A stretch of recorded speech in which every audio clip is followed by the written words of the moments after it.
coming up on Lawmakers. The House and Senate reach an agreement on the FY06 budget. The Senate passes its version of Governor Perdue's ethics reform. And a controversial committee vote approves a bill that makes divorce a longer process in Georgia. Those stories and more are next. Live from Atlanta, this is Lawmakers for Tuesday, March 29th. Here are your anchors, Wandy Lawson and Gerald Bryant. And good evening, everyone. The House and Senate are still in session at this hour on the 38th legislative day. The Senate continues to debate a controversial voter ID bill. The House is currently taking a dinner break, but will return later this evening. And also on our broadcast tonight, the House passes the final piece of Governor Perdue's education legislation, a flexibility measure that affects charter schools. And a bill requiring certain forms of photo identification at Georgia's polls stirs passionate debate in the Senate. But our top story tonight, an agreement on the state budget. House and Senate conferees have reached agreement on the $17.6 billion state budget for FY06. Budget conferees have been meeting for several days to work out their differences. Spending is up about $1 billion over last year. The budget compromise includes $150 million for a 2% pay raise for teachers and state employees. For a time, the budget process seems stalemated over local projects. House members insisted to stay in the budget. Senate Appropriations Chair Jack Hill said the House position prevailed.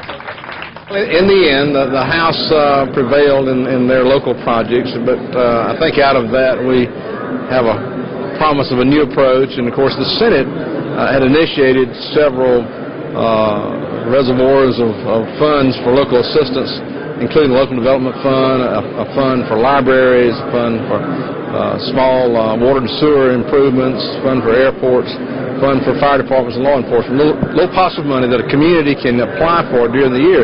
We think that's a much better approach. So those prevailed, and they're in the budget as well. So hopefully we'll work on a new approach for local assistance grants.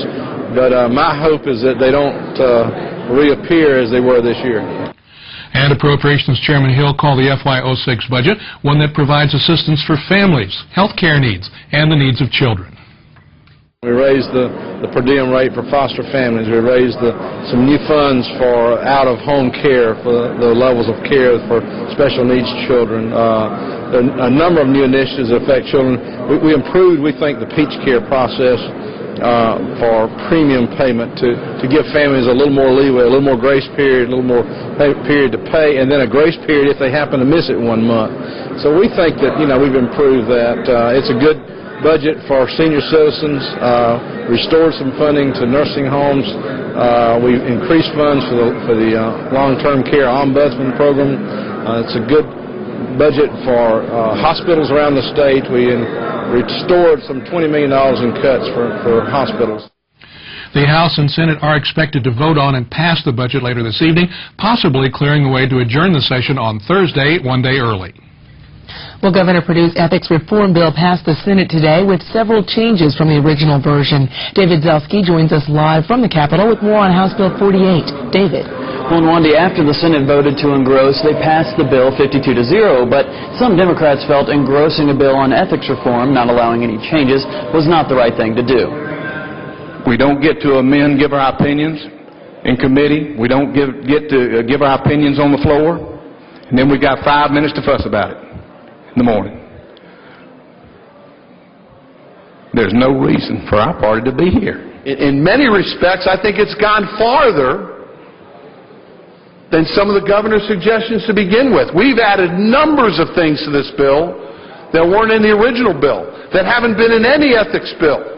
The Senate version of House Bill 48 creates a legislative ethics committee to deal with conflict of interest and makes legislators and department heads wait 1 year after serving before they can register as lobbyists.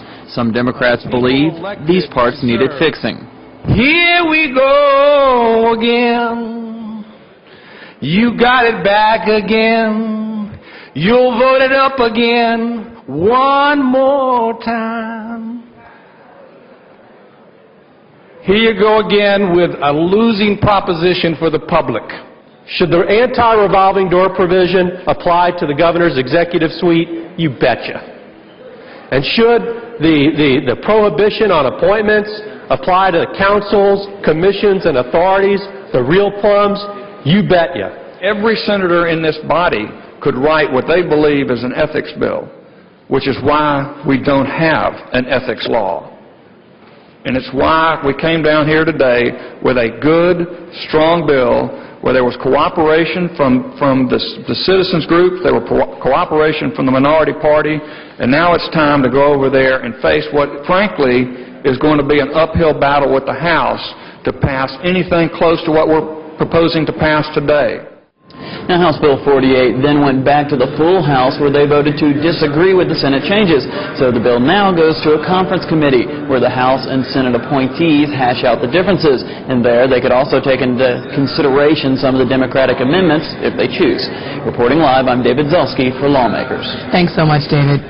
In other news, the House today approved the third and final piece of Governor Sonny Perdue's education package. However, two previous House education chairs spoke out against the plan to extend class size flexibility.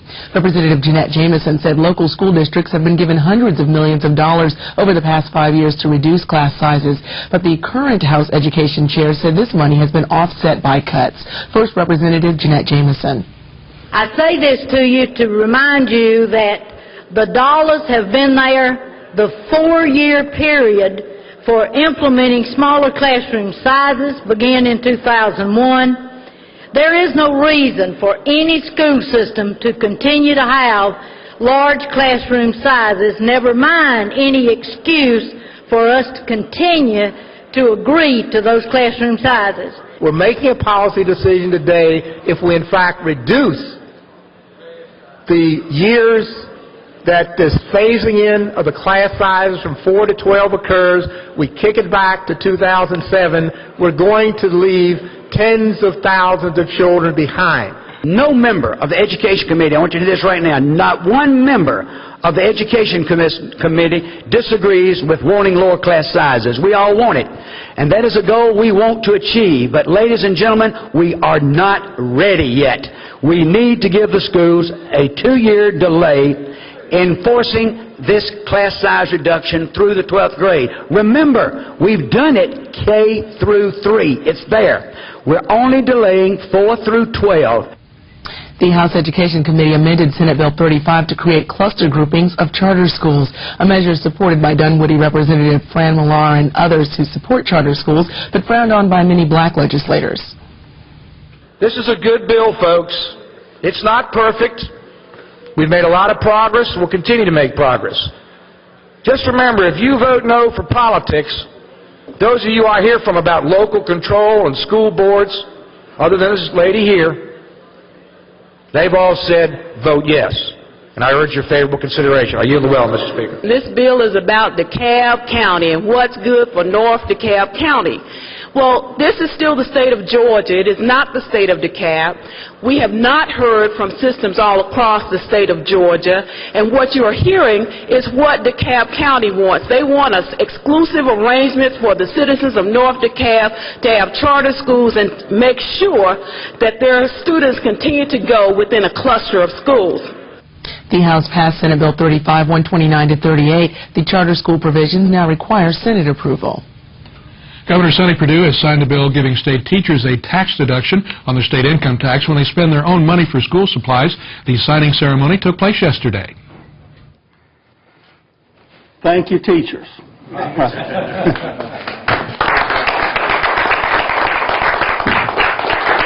Keeping good teachers in the classroom, in my opinion, next to engaged parents, is the very best thing that we can do for Georgia's children and for education for Georgia.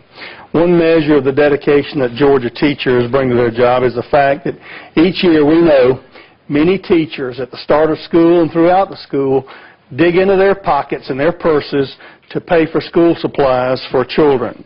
They use their own money to purchase classroom materials for their students as well as their classrooms. This legislation is about highlighting for parents, for students, and the general public the sacrifices that our teachers make in this area. I introduced this bill to recognize the teachers' dedication and sacrifice by allowing all teachers who purchase school supplies using their own funds to take a $250 per year deduction on the income tax. The tax deduction is retroactive to teachers' 2004 taxes by the filing of an amended return. A bill is now before the Senate that would reduce the number of forms of ID allowed at polling places. Debate began around 3 o'clock and continues at this hour on that controversial measure. Lawmakers Jesse Freeman joins us live from the Capitol with the latest. Jesse. And Wendy, this proposal has sparked emotional debate since it was introduced earlier this month. That high level of emotion continued today as the Senate took up House Bill 244. Here's a sampling of some of this afternoon's debate. It's important to realize that elections are only as good as the perception of the public as to the truth and veracity of the elections, if they're fair or not. We only have to look recently in 2 countries in Europe where the people felt the elections weren't fair and there were revolutions in the street. The elections necessarily reside on the trust of everyone that participates in the system that they are fair and honest elections. And that's what this bill attempts to address. I feel very, very deeply that there's no worse bill that I've considered in my freshman term here than the one I'm being asked to vote on today. This vote, in my opinion, more than any other, will determine how we and how each of you are viewed in history. You just don't care.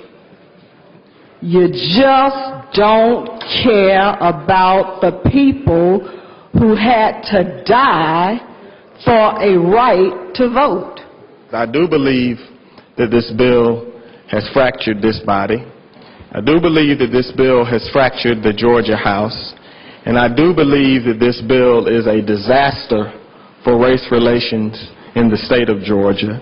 And I do believe that this is the most aggressive bill and attack on the rights of minorities and African Americans that I have seen during my tenure. I'm going to go beyond the senator from the 35th.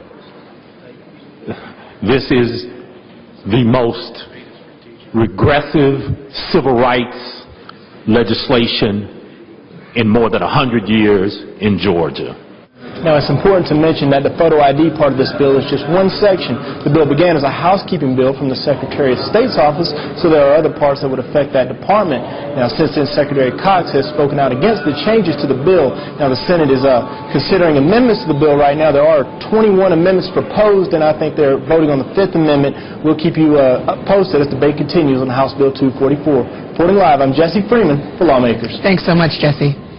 Meanwhile, the Senate today passed a bill banning local governments from requiring contractors to pay higher than minimum wage. Proponents of House Bill 59 said it was bad business and bad for the economy. Opponents said the bill was an effort to punish the city of Atlanta. Here's part of that debate. We can talk about economics, but at the end of the day, what we're talking about is making sure that we don't punish those 63% of the people that live outside of Atlanta or the people that live outside of your city that ultimately could lose their jobs because of a misguided notion that somehow artificially injecting the government into the wage rate is the proper thing to do. Again, I'll go back to the same example I used when I started. I got a young man who wants to work for $10 an hour. I got an employer who wants to pay him $10 an hour. It is no right and not the proper function of government to get in between the two of them and say, no, you can't make that deal. No company has got a gun held to their head and say they have to do this. Is completely voluntary. We preempted the city of Atlanta when they had a program that might, or were proposing a program that would have been mandatory. But this bill goes after even the barest of voluntary programs. And I'll be very honest with you, I'm not crazy about the city ordinance that promotes this, but we ought not be in the position of requiring the city of Atlanta to do away with a voluntary program. I mean, let's be for real here. Let's be for real. The people who are promoting this legislation don't want a minimum wage at all. They don't want any minimum wage. They want to make sure that people get paid only what they are told they're going to get paid. They want to do away with a minimum wage. People who are sitting in this body, even as we speak, have voted in the past for doing away with a minimum wage altogether. House Bill 59 passed 33-17 and goes to the governor. Well, a bill capping the total number of hours available under the Hope Scholarship may be dead for this session. House Bill 299 would have cut off scholarships after 4 years. The measure passed the House but has languished in the Senate. That proposal could still be added to existing legislation, or it could be reconsidered next year. A Senate bill that would make changes to the way divorces are filed in Georgia received a do-pass recommendation by the House Judiciary Committee today after a controversial vote. Lawmakers Chris Knight joins us live from the Capitol to explain on that. Chris. Well, Gerald, Senate Bill 25 would increase the waiting period for couples seeking divorces from 30 days to 120 days. Today's vote on Senate Bill 25 caused some controversy because the vote came 5 days after the House Judiciary Committee met and decided to table the bill for the session. But it was still an open issue as far as the fact that we tabled it versus a defeat or a motion do not pass. Well, I think the people of Georgia was opportunity for them to be a part of a process of governance was taken over by us not being able to trust the word of our chair. Judiciary Committee Chair Representative Wendell Willard brought the bill back before the committee after he met with the bill's author. We were concerned about the 120 days going from the time of the filing of a divorce as opposed to the time that people are separated, which leaves usually a long time before there actually is a filing. So I talked to Senator Seaball. My suggestion was to him, if he was willing to look at changing it from the date of filing and use instead the date of separation. Senator Seaball felt that would be a reasonable way to word it, and so I said if we can get that changed, I will make some other changes and bring the bill back up, or see if the committee wanted to bring it back up from the table motion from last Thursday. And with one ex officio Hawk member present, the House Judiciary Committee voted 7-6 to pass Senate Bill 25. And when somebody comes from outside the committee who hasn't participated in the discussion to change the result of the committee vote, it's discouraging. Senate Bill 25 now awaits action in the House Rules Committee. The bill passed out of the Senate earlier this month. Reporting live, I'm Chris Knight for Lawmakers. Thank you very much, Chris. The General Assembly completed passage today of a plan to reduce the amount of junk mail, or junk email rather, that consumers receive. One of Governor Perdue's floor leaders, Representative Rich Golick, explained that almost half of all the emails sent today is unsolicited, and the Slam Spam Email Act should curtail this problem. This law will enable the ISPs, the Internet Service Providers, and domain owners to bring charges against the spammers, which cost businesses in the United States in excess of $20 billion, or approximately just under $2,000 per employee per year in the year 2003. This law will protect all computers in Georgia from individuals sending spam anywhere in the United States. And as a point of information, just under 30% of all spam sent worldwide originates in the United States. Senate Bill 62 passed without dissenting vote. It now goes to the governor for his signature. A related computer security measure also passed the House today aimed at spyware computer programs that can be written to your computer from remote locations or download personal information from your PC. Representative Ronald Forster wondered how this would impact private investigators who sometimes use this technology, as well as parents seeking to protect their children. What constitutes spyware is how it gets onto the computer plus what happens once it's on the computer. There is an exception for Internet service providers that write software to the computer, or for companies that track where their employees are going, or for an Internet service provider who does tech support and needs to be able to troubleshoot if they're pulling information from the computer, but the user knows that they're doing that. So I don't know if I know the answer to the question dealing with a private eye. This is Gentleman further yell. Yes, sir.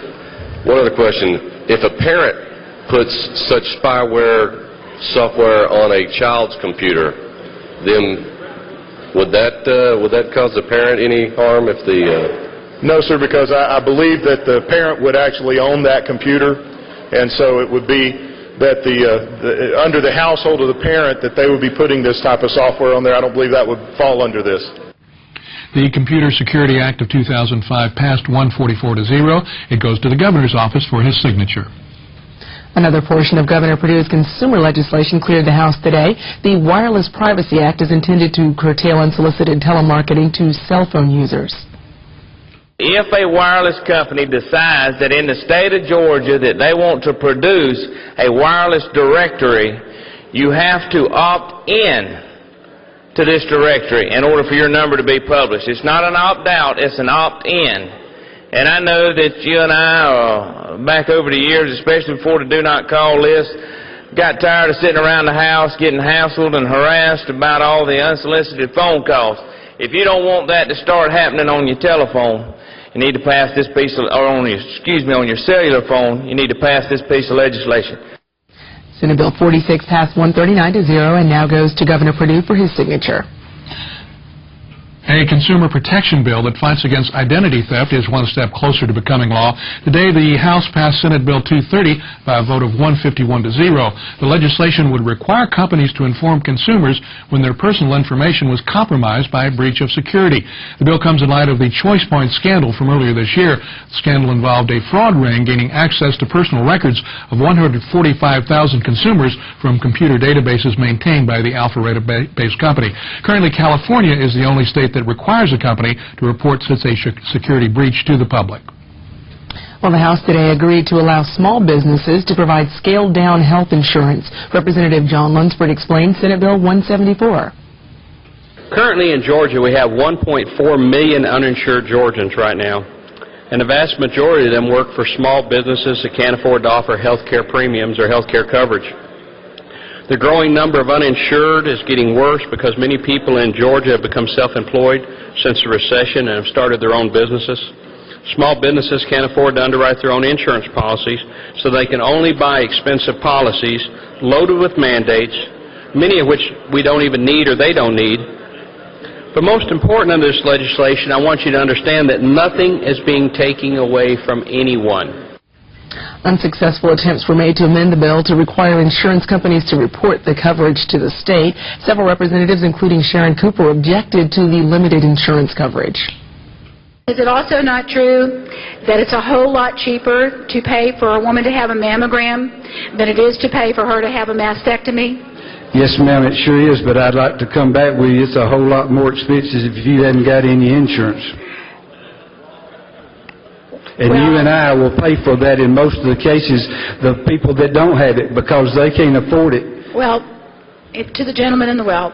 Yes, ma'am. If women don't have some of these mandates on their policies, they basically don't have any insurance. Thank you. And the bill passed 162-10 and goes to the governor's office. Senator Regina Thomas blasted Governor Perdue today for returning to a budget proposal that could keep some children off the state's Peach Care health insurance while their parents catch up with premiums. Senator Tommy Williams defended the governor for Senator Thomas. Why would such an evil thing be done to the children of this state?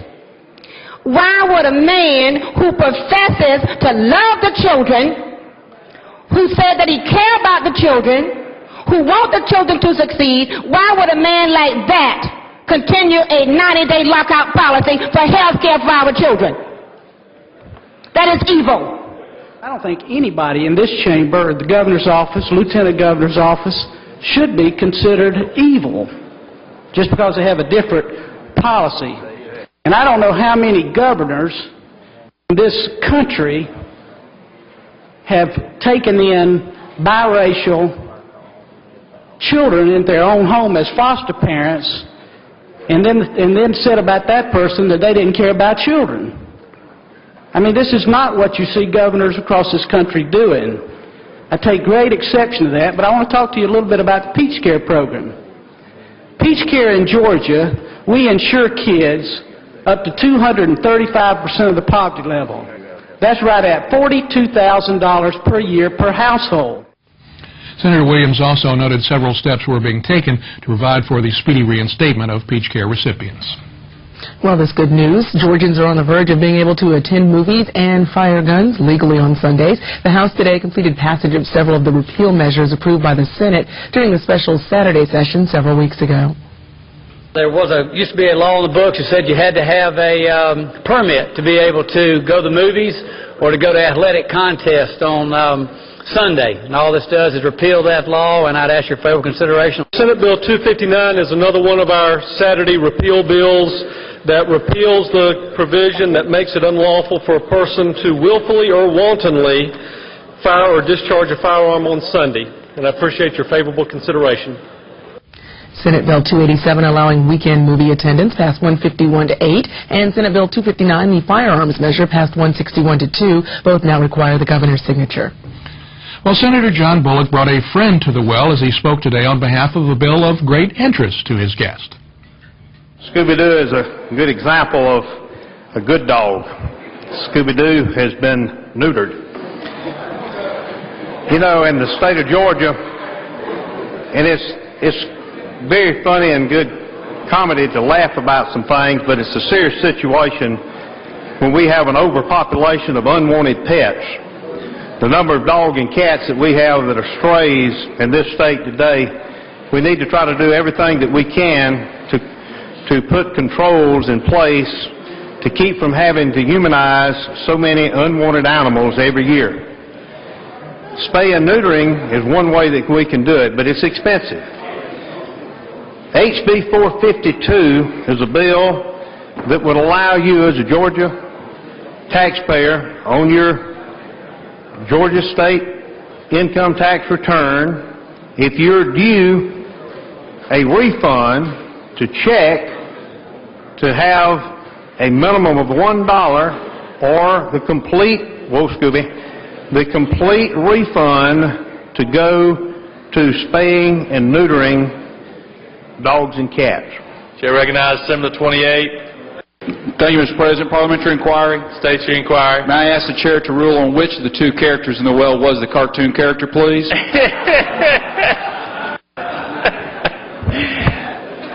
Chair is going to leave that up to the members of the Senate to decide. That was Majority Whip Senator Mitch Seabaugh making that inquiry. House Bill 452 passed with no opposition. After all, it had gotten a Scooby-Doo pass recommendation from committee. It goes to Governor Perdue. Well, lawmakers will not be seen tomorrow because the Georgia General Assembly is not in session. Lawmakers returns with all the latest from Under the Gold Dome Thursday at 7 p.m. If you missed any part of this broadcast, tune in when Lawmakers is rebroadcast tomorrow morning at 5:30 a.m. on GPB. Just a reminder for those of you with access to the Internet, you can watch Lawmakers online. Lawmakers is streamed live and then archived on our website every night that we're on the air. Be sure to join us Friday, April 1st at 7 p.m. for a special hour-long Lawmakers. We'll have highlights of the 2005 session and an exclusive interview with Governor Sonny Perdue. That's Friday at 7. Now stay tuned as host Alan Alda takes a look at surgical slimming procedures on Scientific American Frontiers. That program is coming up next on Georgia Public Broadcasting. But first, let's check in with the state Senate where they are still debating, we believe, House Bill 244, that controversial bill which requires very limited voter IDs. It does appear they're in the process of voting now, perhaps still voting on one of the 21 amendments that were offered. Most of those were offered by Democrats who are in strong opposition to that legislation. These votes take about a minute, and we'll see on the board in a moment what amendment they are voting on, or if perhaps they are voting. This is Amendment 20, the next to the last of the 21 amendments that were offered, so I don't think we're going to have the opportunity to see the final vote, but we will catch you up on that on Thursday when we come back. That is our broadcast for this, the 38th legislative day of the Georgia General Assembly. I'm Gerald Bryant. And I'm Wendy Lawson. We'll see you Thursday night for Legislative Day 39. For all of us here at Lawmakers, have a good night. Good night, everybody.